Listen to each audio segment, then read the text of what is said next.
thank Dot for the wonderful silent minute. You know, I have a great honor to introduce to you my dear brother, Chief Guujaaw, who has uh, many other dimensions to his Haida titles and names and so forth, which we'll get into.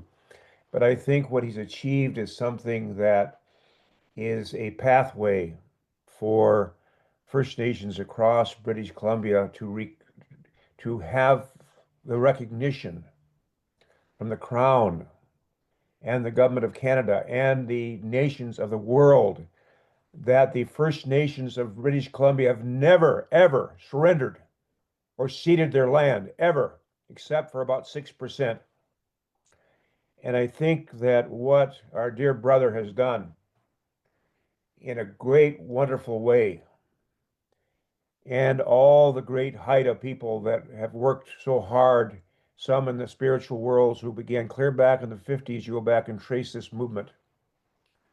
They've gone on, but they're still close in our closest vein with us, is that they were able to do what we have not been able to do any other place, and that is to have the Crown recognize and the as I mentioned before, and the Government of Canada recognize that they had never ever given up their sovereignty. They'd never given ceded their lands. It has always been sovereign and unceded. And they did this in a way that I think that will work all across the province of British Columbia. I know that's quite a statement to make, but they ensured that the people already living there from outside their community were fully behind them. And I truly believe that First Nations can govern the lands of British Columbia, which still are ours lands as the First Nations of this land, not my land, but the First Nations of this land, can govern these lands much better than the current government, with greater transparency, with greater care and love and compassion, because they understand this land, but they can do it in partnership with existing. So, brother, if you'd be so kind to give us maybe a song, if you would, song, whatever you'd like to give, or if you're not ready for something, whatever. But Yeah.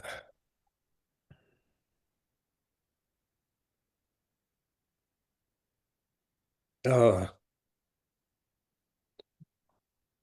looking for a drum here. Oh, somebody give me a drum, then I'll sing. Okay. So we're people in the North Pacific, so North Pacific Ocean people, totally reliant on the sea, in so many ways. Um, but also one of the last to be colonized. But in saying that, the effect was heavy here. Like 10,000 people got knocked down to 600. Like we're about uh maybe 5,000 now, kind of spread, some in Alaska, some in urban centers, but about 2,000 Haida people living on Haida Gwaii. Haida Gwaii is it's about 4,000 square miles or 10,000 square kilometers. It's about 50 miles from Alaska, 50 miles from BC. Rich ecological area, so in spite of everything that happened, we still largely depend upon um, gathering from the ocean, and like with variety of fishes and shellfish and seaweed, and that's what us poor people eat here. And so there's a history, like really only about 100-year history of colonization, but with the with what I said, these lands are rich, like they're beautiful, beautiful forests that have been hammered over the last 100 years, and our people have fought against the logging, so a long history of resistance, and so probably more than half of the land is in its natural condition, never been logged. And a lot of the lands where there has been logging is out of bounds to logging. And it's been like a good fight, like I think our people enjoy the fight. I think that's an important piece of being able to maintain a long fight as we have. And so it's um our culture is like based on our relationship to the land. We live in a land with you know um killer whales and bears, and so all these things that make up the crust of our people and are the things that we put on our totem poles.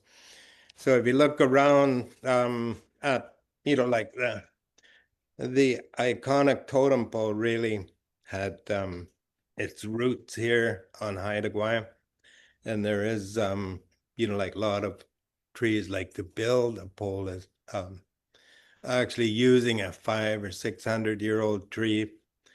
To build a big seagoing canoe might be an 800 or 1200-year-old cedar.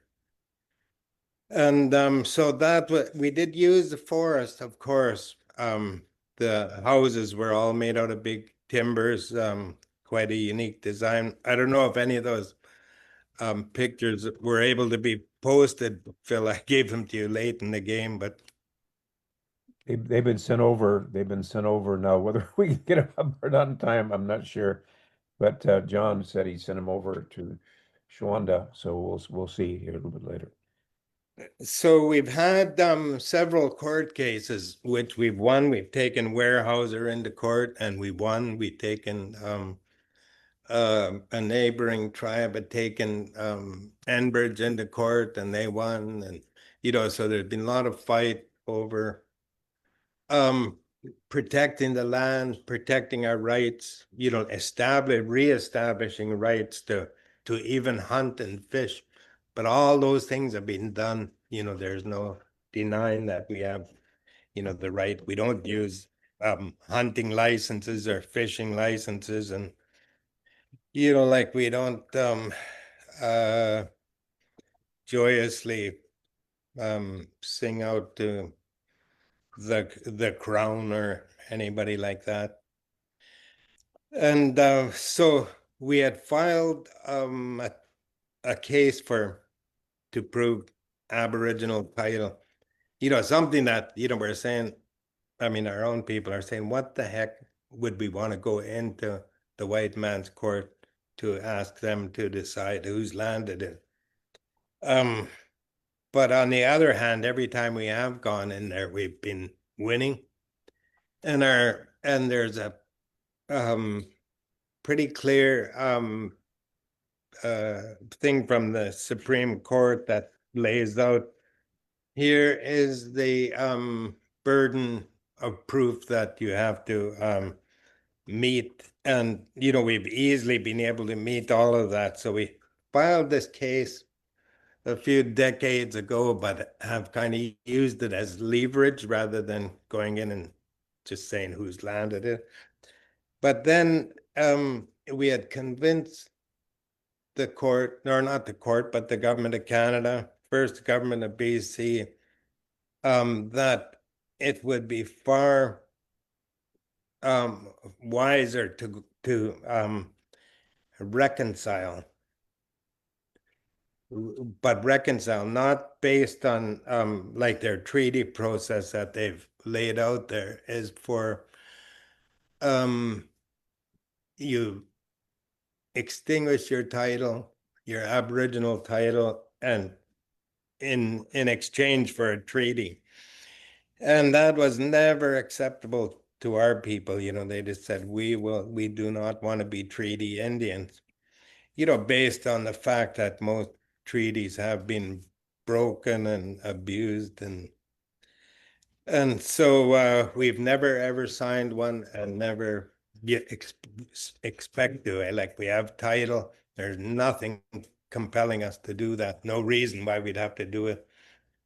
So title is not, so Aboriginal title is in the Constitution, but the title that we negotiated and is inherent title. It's not the Crown giving us title or the courts giving us title or anything like that. It's just recognizing that we've always had title. And so we embarked on a thing where we would negotiate everything that we can, and what we can't negotiate will go into court. And so we concluded on the land, like so, throughout, which means the whole island. And on this island, there is other people living. And this was a big concern, of course, to governments, like uh, who, that, I mean, the majority in Canada is still those people who, um, you know, have property rights and that sort of thing. And so they were quite concerned that these people are looked after. But, right back to the earliest commissions that had come here, and our people had um, laid out a position that, we're not going to talk about reserves because we haven't even settled on dealing with the land, the overall, the whole land claim thing. And so they, but they said from the beginning, we're not, the people who've moved here, we're not interested in displacing them either.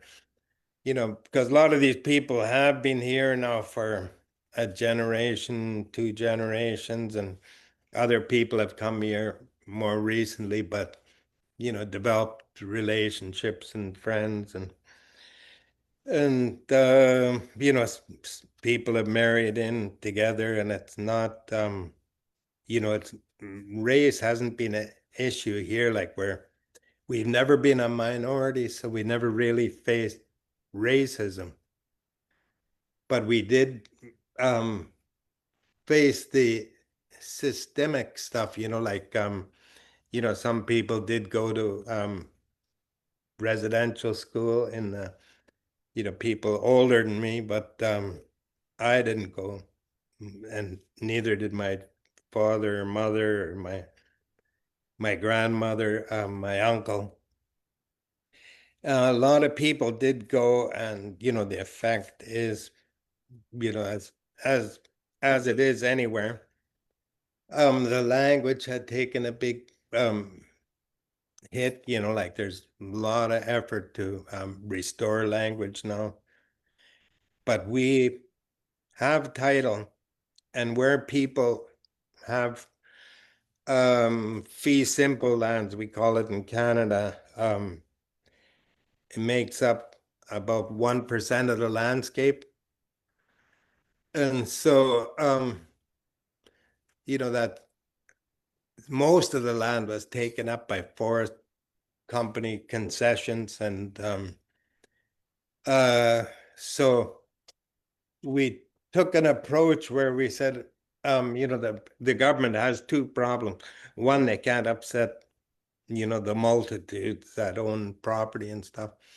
And two, they can't, they didn't want to have people who had logging concessions or other things, sport fishing that we've been fighting for years.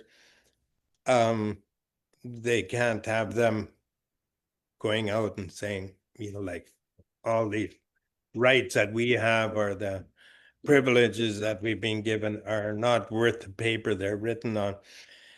And so we said we can respect that and make that work. And what we'll do is work it on a willing seller, willing buyer basis, where anybody who owns any of those things will just buy it out.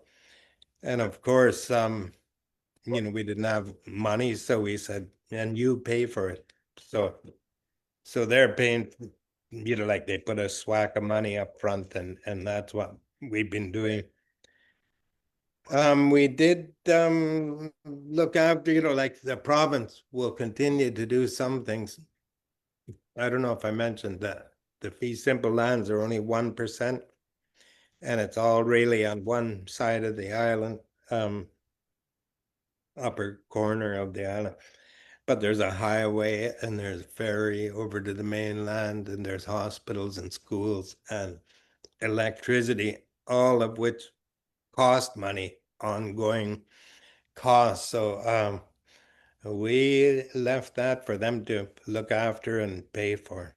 But the lands all belong to us, even the lands under the roads, the lands that the fee simple tenures sit upon is Haida land. And so we have, like this is over a year now since we signed it. And, like life goes on here, and there hasn't been a lot of pushback. Like at the beginning, there was lawyers trying to stir up trouble, stir up business actually for themselves. But nobody who lives here was interested in engaging in that. So I can give you, if anybody wants to look a little deeper into it, you could look up the first agreement is called Changing Tide. So you could look on the Government of British Columbia site or the Council of the Haida Nation site, and you'll find that Changing Tide. And the other is the Rising Tide. That's on the Government of BC site. And the other one is the Big Tide Low Water agreement with the federal government. And so so those are agreements. But BC did legislate that agreement, and Canada is in the process of legislating it. But agreements could be torn up. Legislation could even be overturned. And so we got the courts to also, through consent of all the parties, make a ruling that there is Aboriginal title. So this is all stuff that, like I'm talking about it like as if that's the most important thing. But the most important thing is that ours has been ours, and that's what our people have always believed and always knew. And like not even to the extent that like one of the things where we had a kind of fuss with them is fresh water. They're pretty concerned about some things, I guess, like they don't want it to be exported. And so we didn't come to agreement like that, and that'll remain, one of the unresolved issues that may end up in court.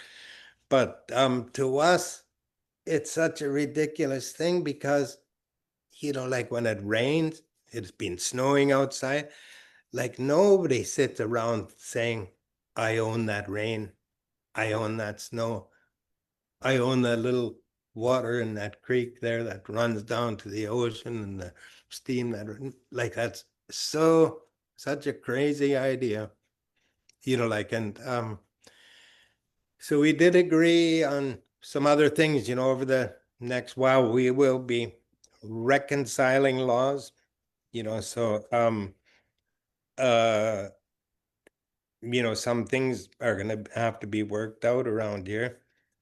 And like whose law will prevail where. And so it is an interesting time for us, like we are the governors, we are the uh which even sounds ridiculous in itself, because like we fought governments all our lives, and so now to be the government is ridiculous. And so we try to not use words like who has the power to do this or that, but whose responsibility it is for things. And like a lot of that language is probably the trouble, like is that uh people think they got power over the land, power over the people, power for everything, and it's just makes people behave strangely. And so so that's kind of the outline of what we've done. I wanted to say that throughout this negotiations, there was a negotiating team, and we had some lawyers that we could consult with, but like most of it was done by what our people had mandated, where they were willing to go with this thing. And throughout the whole thing, I used ceremony quite a bit to examine um, where we were going with it, and how to get there. So I'm open to questions, or Yeah, I'm trying to get him to bring me back up with you, brother. Just 1 minute here. you lost in Yeah, cyberspace. yeah, I'm in lost in cyberplace here. I've been asking, could you please bring me back up there with my brother? Uh, I'm You sorry, are, Phil. you are you are, Yeah, there? you were spotlighted. I don't know how we lost you.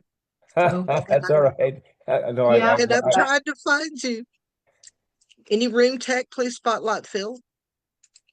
he is spotlighted. no, I'm He's not. not. No, he's I don't not. see him. I disappeared in there. Okay, there you are. And There we please, go. There we go. There. All right. Hey, good. Thank you. Thank you. This, I kind of like the, we really want to thank our relatives who are hosting this, been going 24/7 and just doing a wonderful job.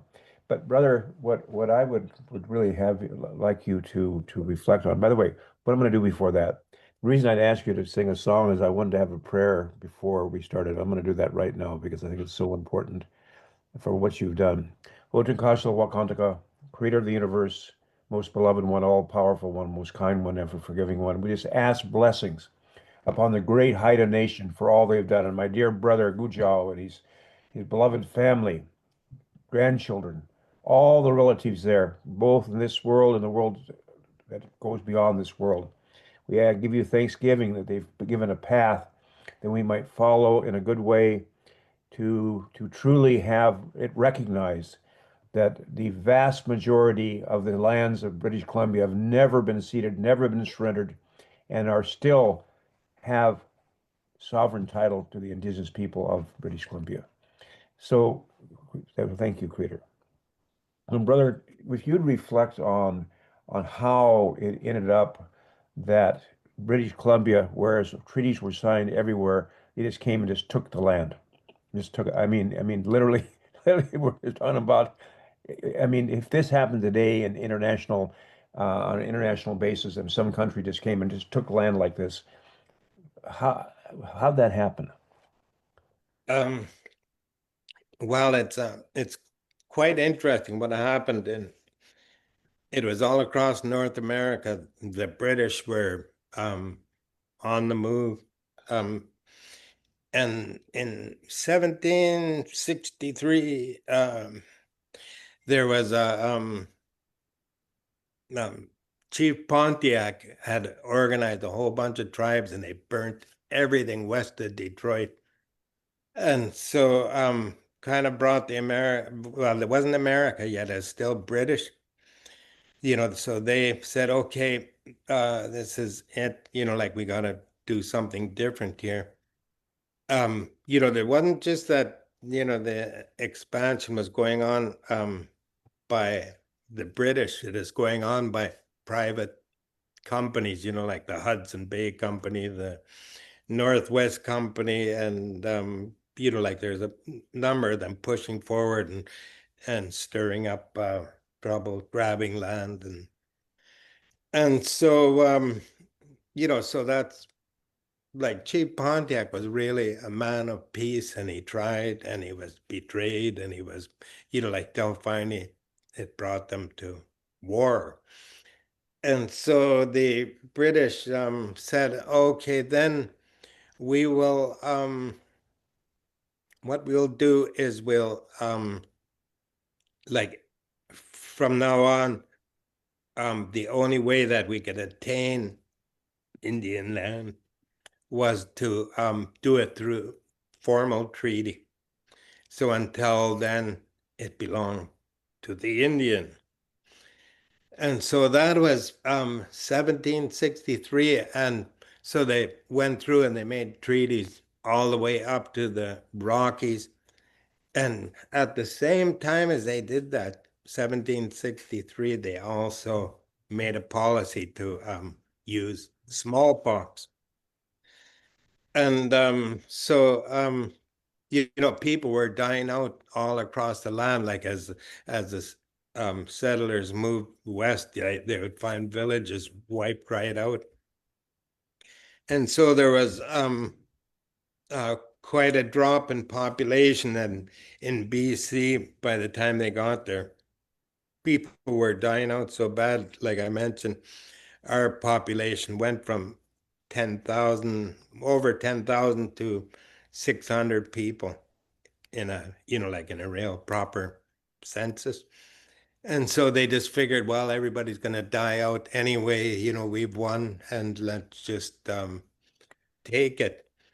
And so that went on for 100 years. Nobody bothered with it. They just started occupying and taking up lands and giving out timber concessions and all that kind of stuff, until in about the 70s, it was finally determined in court that no, that old King George Proclamation of 1763 was never taken back, and so therefore it still applies. And you can't just, so it's not our law, it's their law that they're abiding by. And so then BC and Canada would keep responding with treaty processes and different kind of things, and providing concessions like timber concessions. And so that's how it went. And in fact, from about 1920s onwards, they outlawed the gathering of people to talk about title, and they outlawed any lawyers from representing the Indigenous people. I mean, this is real. I mean, Yeah, really, that's real. That's the real history. unbelievable, unbelievable, brother. It just makes me sick to think how immoral these people are that have done such things. I'm not saying everybody, but the ones who were part of this, just immoral, or just maybe just saw us as some kind of subhumans or something. Well, there was just a case in Richmond, like, and it's a Mhm. small area. I think it's like seven um 7 square kilometers, I think, Mhm. compared to ours is 10,000. And there is a big backlash down there because the fee simple lands, and they're not. But what happened there, when it went into court, there was a guy named Moody, Port Moody. Mhm. That's the same guy, but he was the land commissioner, and he was supposed to make that area reserve for the Cowichan people, because they had about 40 houses there where they, lived and fished.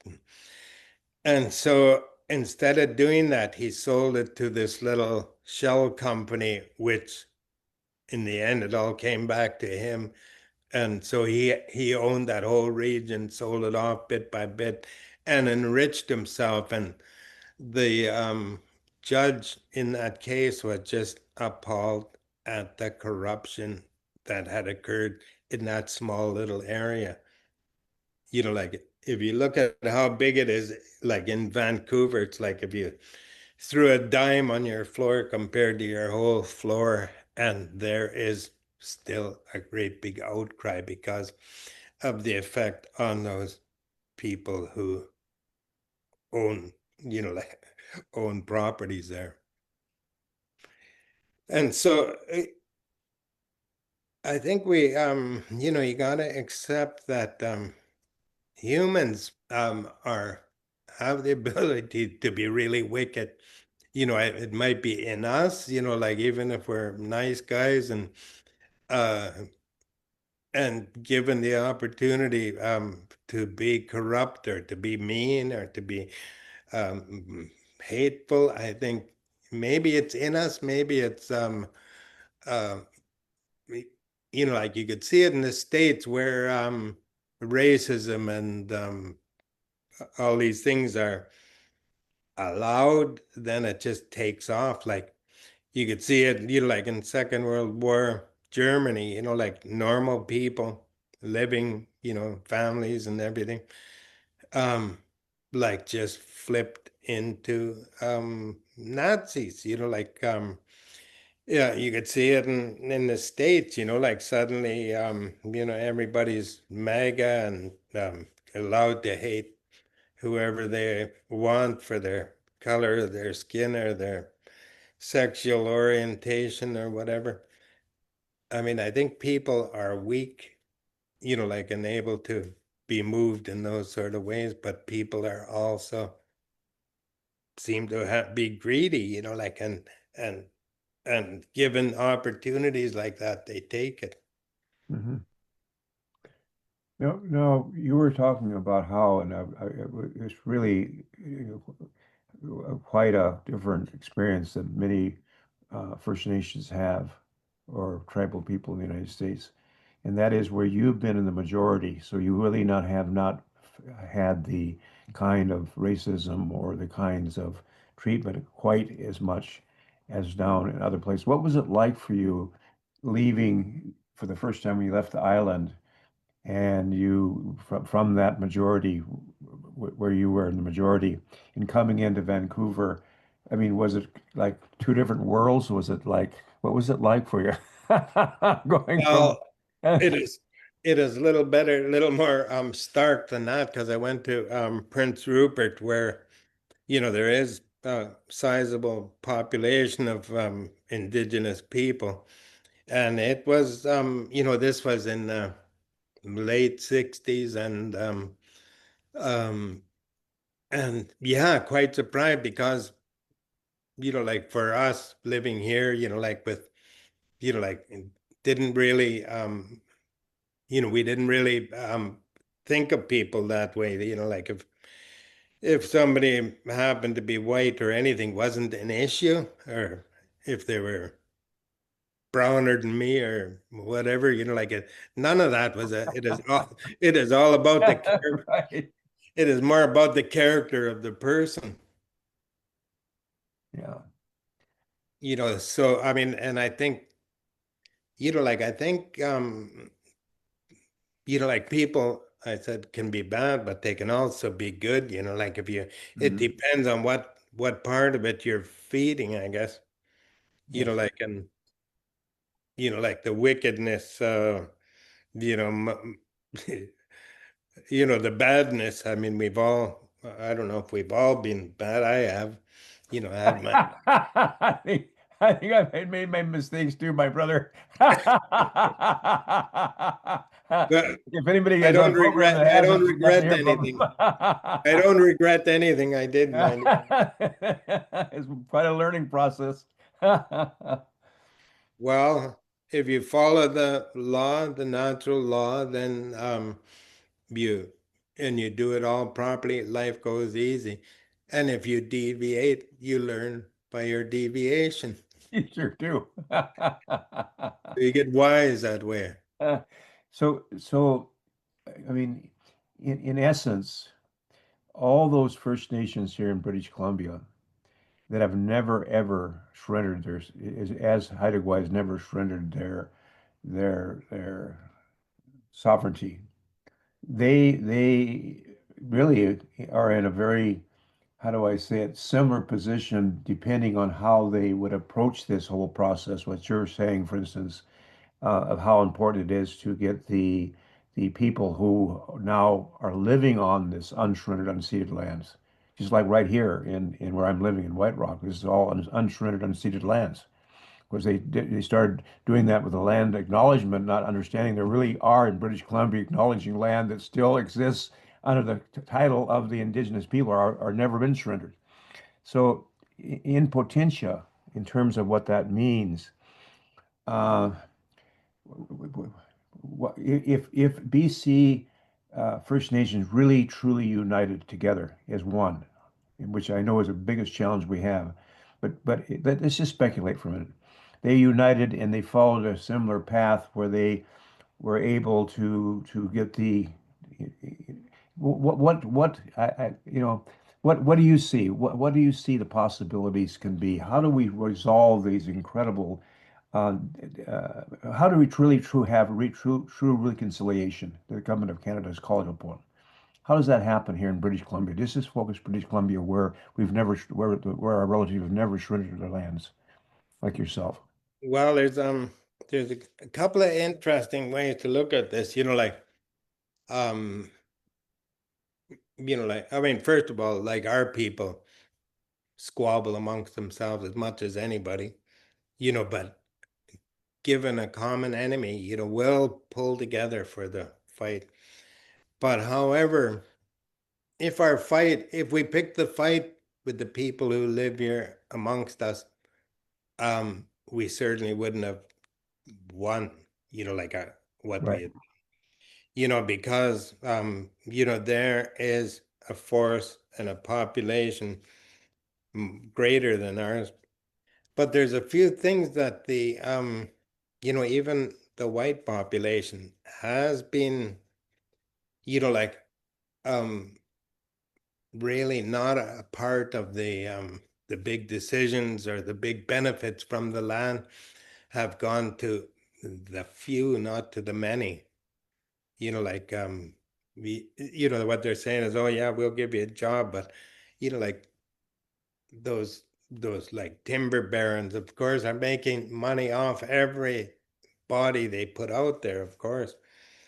But so there's got to be that I think that so the why we chose that to use that word and to try to apply it, reconciliation, is that the courts have said that the Supreme Court itself said, okay, there is title now. You go back and reconcile it because like we're all here to stay.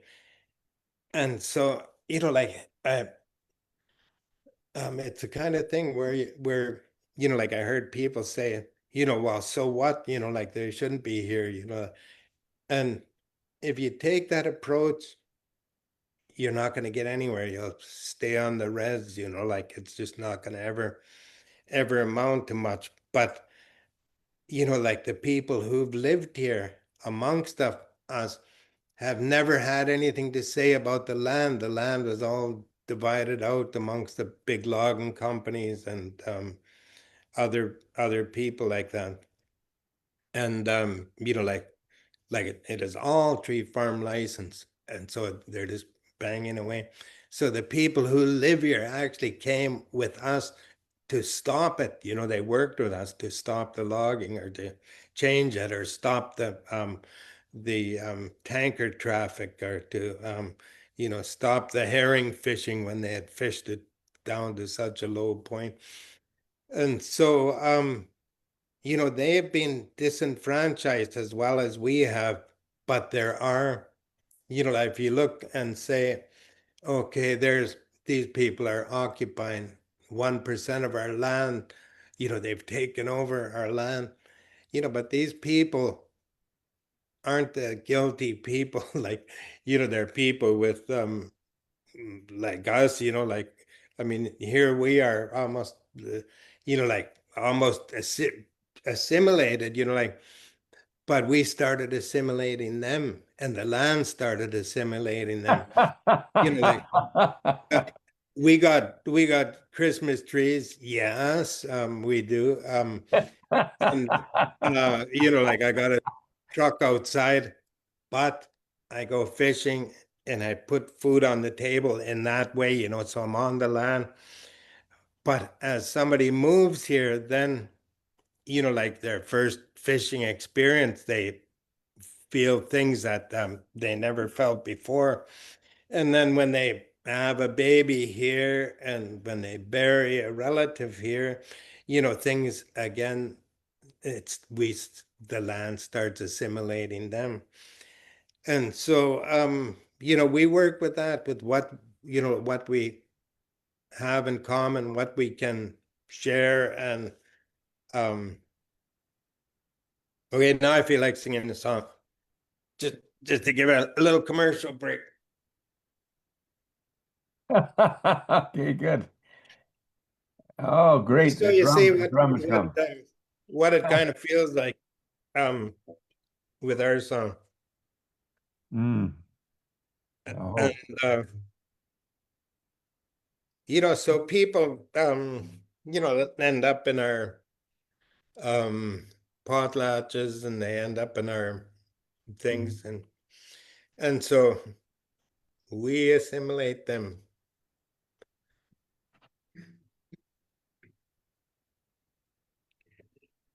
We are here, yo, we are oh, you here, oh, oh, hey, oh,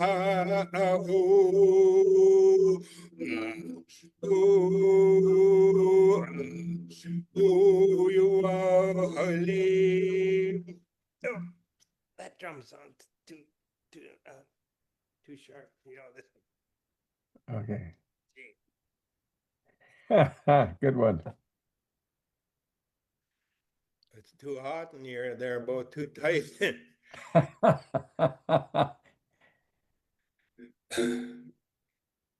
Okay, I'll sing one without it.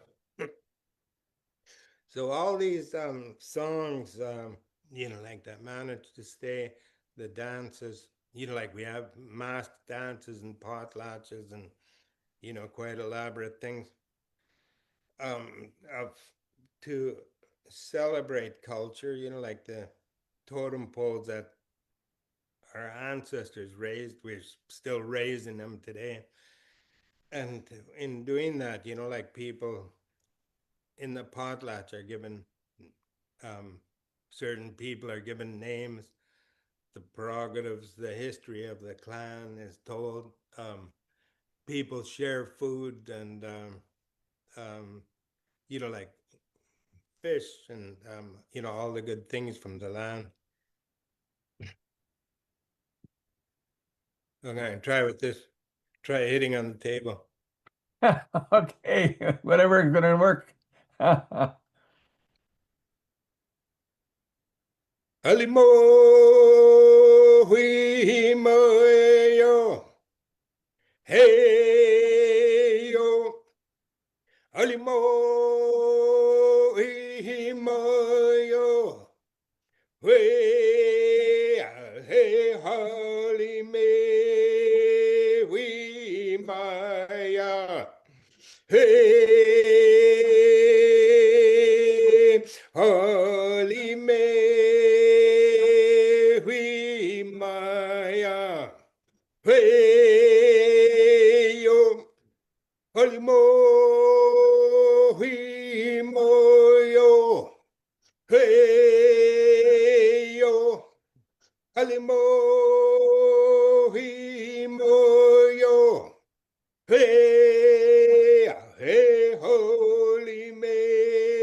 we maya, hey yo, oh, ooh, ooh, ooh.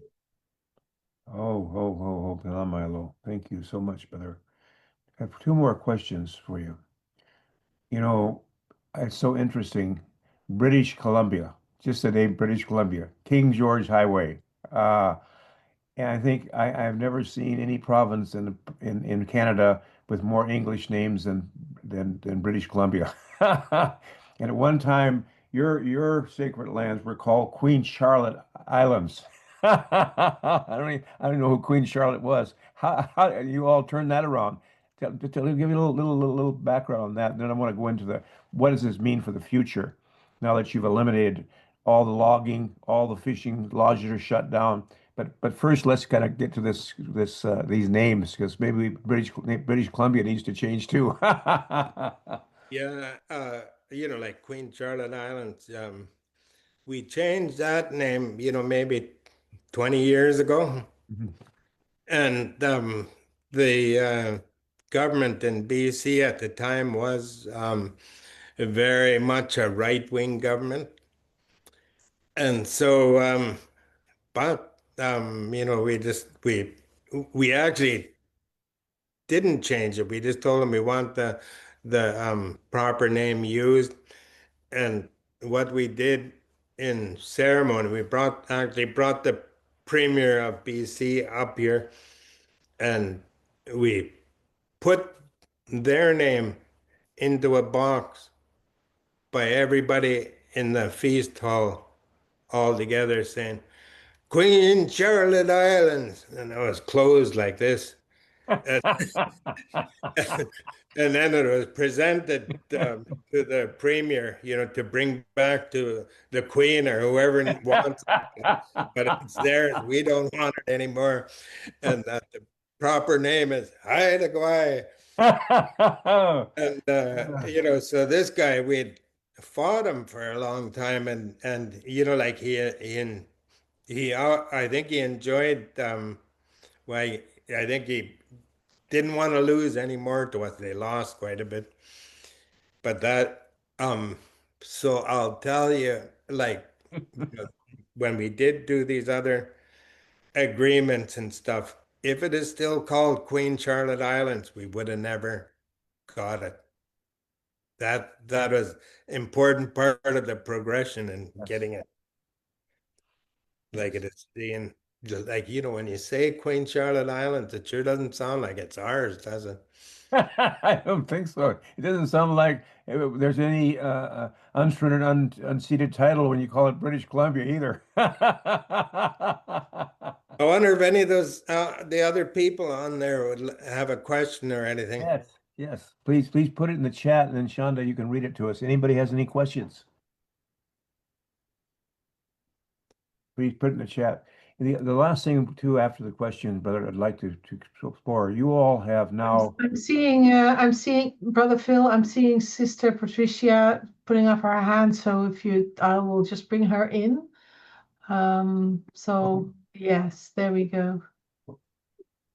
Yes. Go ahead, Sister. Thank you. I'm not fast enough with the It's okay, I raising, saw it. raising the hand. Thank you, Brother Phil. And thank you. Is it Guujaaw, Chief? Guujaaw. Guujaaw. He's got a much longer title, by the way. I can't pronounce it all. It's a long one. All the different clans and so forth. Go ahead, please. Yes, thank you, Anne, for seeing my hand. I just want to let you know, too, that I'm Mississippi Band of Choctaw. I heard you say that you were Choctaw. So I want to mention that, but also I put in the chat several things. I put the lawyer, first I put the links for the lawyer for Kevin Arnett. You might know him, the lawyer who researched and investigated the residential schools in Canada and brought that to the light to the general public.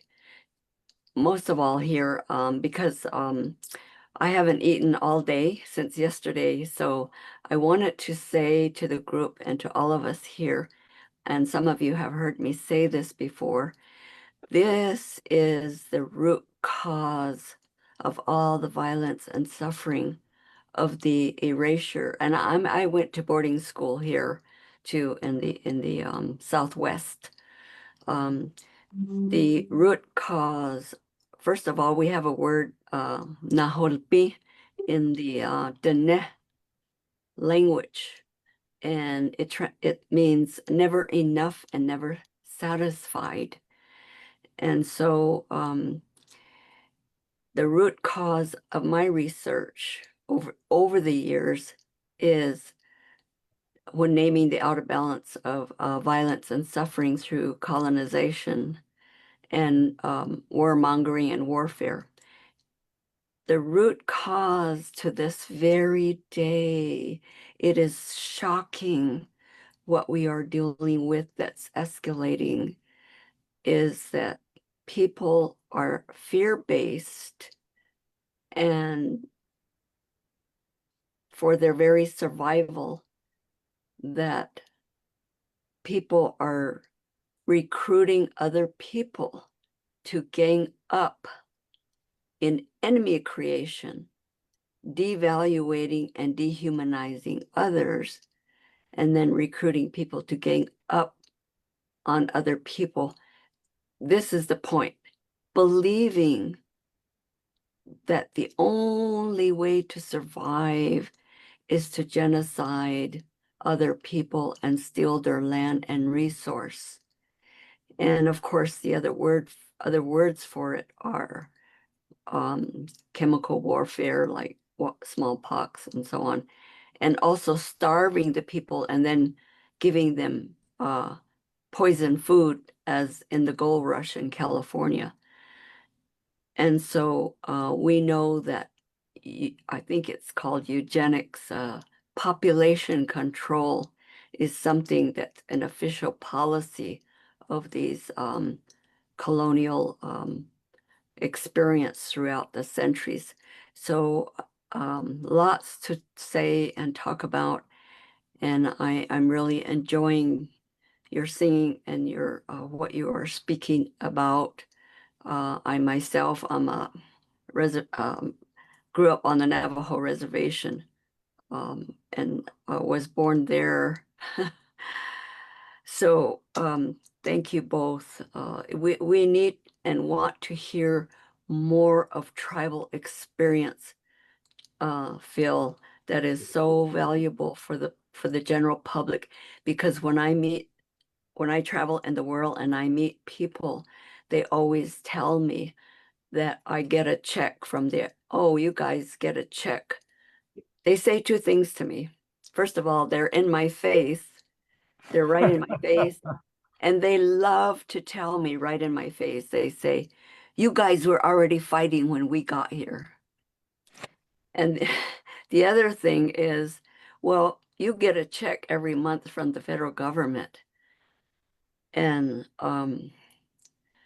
to this day, I am 79.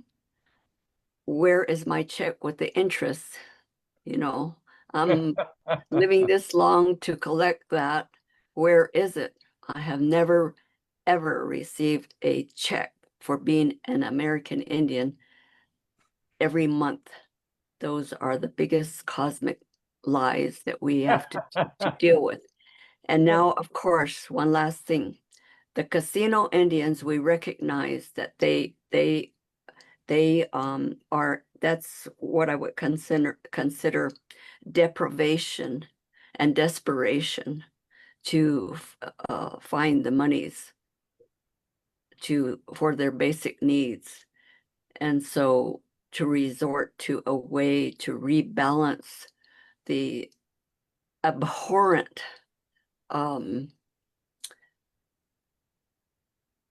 way that we were thought of as animals in the forests. And it was said that we don't know how to use the land.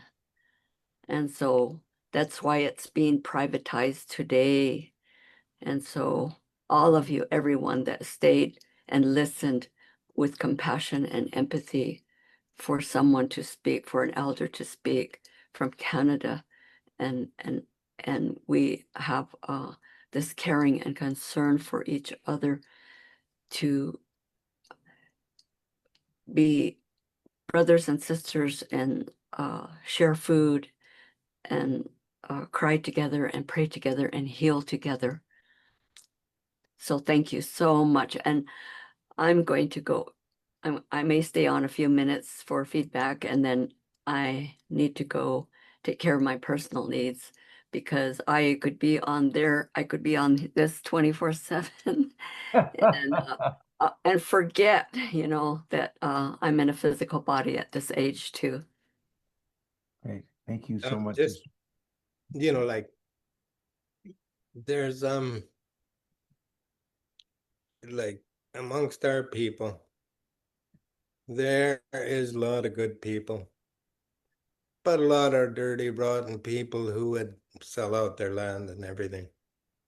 And it's the same everywhere, and it's the same with all the races. There's the good and the bad. And I think we gotta boost the good side of people. I think, again, it's in all of us to go either way. Mhm. And I think, probably our success here has been, that the land hasn't been spoiled. And so people are out there, like if you're catching a fish, like you feel you're immediate tied to the water when you eat it. And, if you're taking a deer. And a lot of people live in places where they cannot do that, can't even put their hands in the earth to plant something. Mhm. And each one of those ways that you get in touch, whether it's picking berries or however it happens to be, it's that walking in the forest, like anything like that. I think if we sit around watching news all day, we'll be all pretty miserable. Yes. Can I say something, Brother Phil? Yes. Yes. Thank you. Yeah, thank you very much for the sharing, and I agree. It's really important.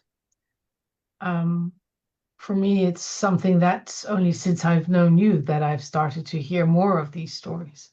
And I think what is so touching and powerful and such a learning lesson for me is it's the way that I feel it's you're sharing it from such there's a truth that's clear. You're really sharing it and making it very clear and naming the horrendous things and which are so I'm from the Netherlands. So and I am always somehow feeling the reverence and the love for life. And I think that makes it so impactful. I think that's why it touches me so deeply in my heart, and that it makes it also possible for me to work through it and to stay with it, to somehow feel some of the pain that it awakes in me, which is nothing compared to what you've experienced. So I have no way whatsoever saying that, but I can hold somehow, even though it's difficult within me, because of that love for life that I also always feel in you. So it's kind of like holding me in a way to say, yes, open your eyes, really see it, and stay with that life force. So thank you for that, because that is what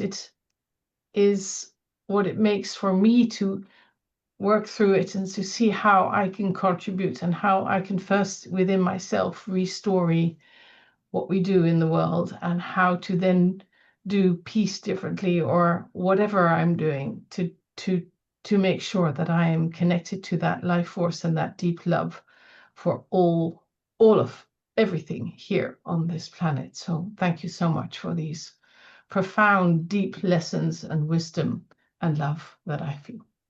Thank you so much, Anne Marie. And Anne Marie there is been just down, in fact, in South Africa there in a peace gathering, and I know that you're working very hard. And I would say this, that when the times I've had, I spent quite a bit of it, as you know, time in the Netherlands back in quite a number of trips. And the thing I found was that there's been just incredible suffering from World War I, World War II, all the things that happened are carried within the hearts and souls of the people. So there's been suffering there, and I think it's that suffering that you can feel, and maybe not talked about like yet as much as we're talking about it here, but it's there. It's there. That pain is there, and the pain of well, that's what I'm saying. I think that all of us have been part of a process.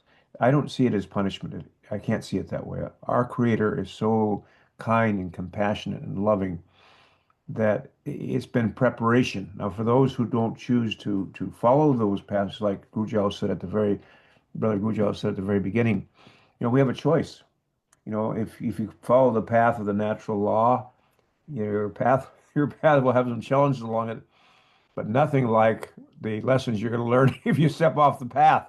And the main thing is to learn the lessons. However you learn them. However Yes. you learn them. I was going to say something similar, like, I mean, wherever you are, whatever race you are, like there is, I mean, most of us have suffered one way or another, like in the atrocities of war and religion, like have affected everybody. And so, like it's, uh, it'd be wrong for us to get stuck in, feeling sorry for ourselves all the time. Like you gotta live, you gotta, enjoy life, and so,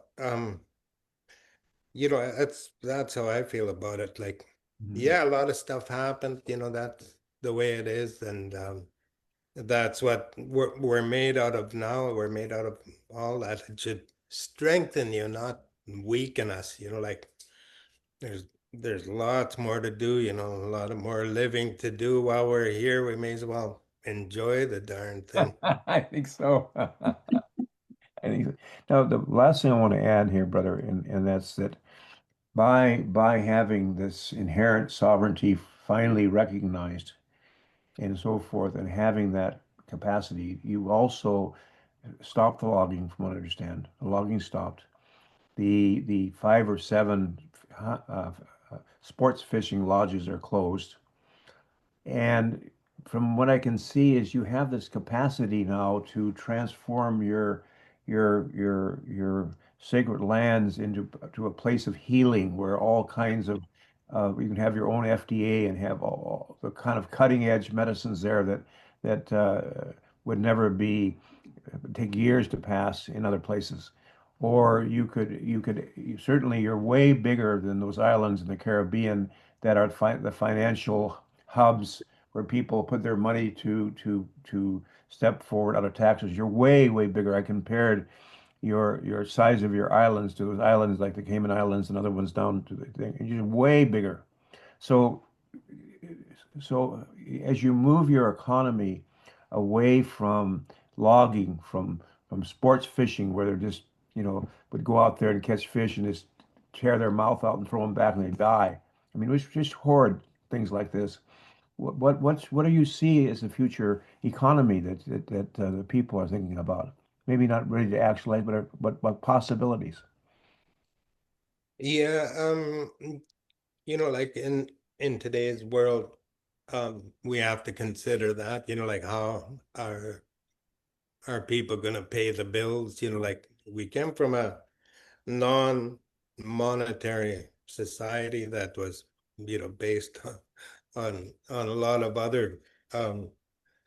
other factors besides money, and but it has a hold of us now, and you know, I don't know where or who came up with the idea that you got to wreck the earth in order to have money. You know, like there's got to be different ways to do it. You know, like all the economies, you know, our dear beloved countries are amongst the worst. You know, like for polluting and wrecking our dear planet. But we are looking at a lot of different things. You know, um, clean energy, and not, you know, right now the logging economy has all been based on cutting the wood and shipping it out. And so, and you know, like it's all flipped upside down, like we'll be importing lumber and shipping out logs. And so to change that, you know, like it's not something happens overnight, but you know, like we know where we gotta go. And so you know, like to govern, to look after the land is gonna be a challenge for us.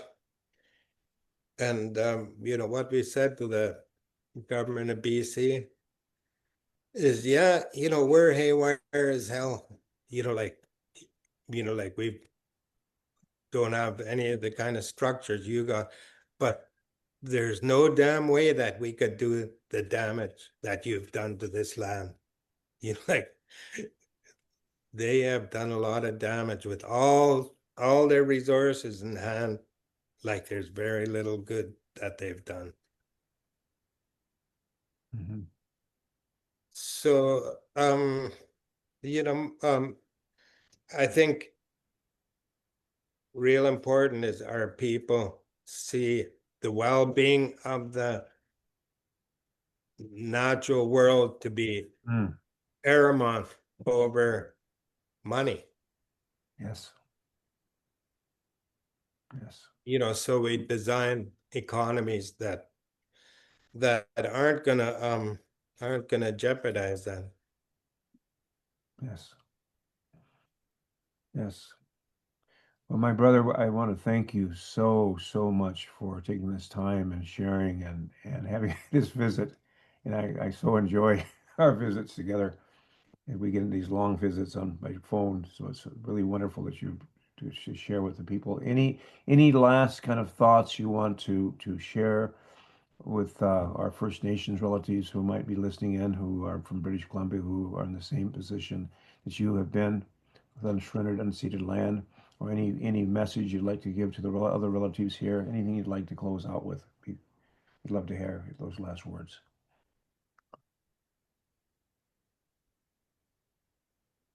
Oh, for me to give to them? Yeah, yeah. Or them to give to me? Any last words? Like, I mean, it's not like you're going to leave this world. No, okay, so you know, here's how we also look at it is that you know, like we've done lots to protect our land.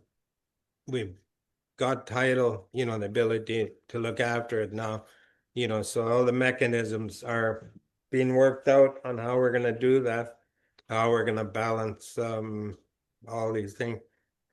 But we know that we're not just out here in isolation, you know, like what happens in the Amazon affects us here. So we work with Amazon people. We know that what happens in Myanmar affects what happens here and in Australia. And so we are well connected, you know, like with Yes. what happens in Hawaii, you know, like what happens everywhere. And in a you know, like in a world of conflict, it's very hard to look after the earth. It's very hard to plan. It's very hard to you know, like do anything good, you know. So those who are pushing for conflict for to, you know, like it's often to serve their own ends, you know, to enrich themselves and to you know, like they have to have a war every now and again before their armaments get stale dated. They got to use them up somewhere. And so that's what we are seeing right now, like in the Ukraine, where things that are getting obsolete, they'll send there, and there'll be new weapons developed, and a new approach. But still, like I think even feeling sorry for ourselves isn't that helpful. I think we gotta Yes. you know put positive energy into the world, Yes. um and do what we can, and do what we can with each other. People who are like-minded have got to work together, whatever race, whatever um kind of thing we are. We gotta work together. Yes. And like if we don't, like if we're saying, oh, we're Haidas and that's nobody else coming around here, like it would be counterproductive to Yes. to Absolutely. what we want to accomplish. Yes. Yes. Well, I thank you, my brother, very much. And